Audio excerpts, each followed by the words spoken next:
దర్శనానికి వెళ్ళేది ఇదే లైన్ అండి. ఈ లైన్లో నుంచి లోపలికి వెళ్తాం మనం గుడి చుట్టూ తిరుక్కుంటూ.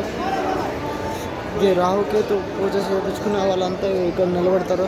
ఎదురుగా పడుతుంది కదా, దాంట్లో పూజ ఉంటుంది యాక్చువల్లీ.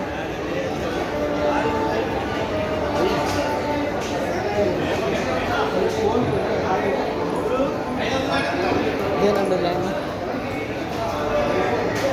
మనం గుడి చుట్టూ ఒక సైడ్ తిరిగేసి వెళ్ళిపోతామండి లోపలికి.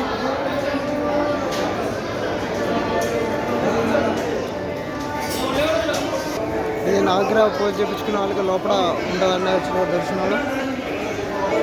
వాళ్ళు ఇక్కడికి వచ్చేసి కొబ్బరికాయలు కొట్టేస్తారండి. ఇక్కడ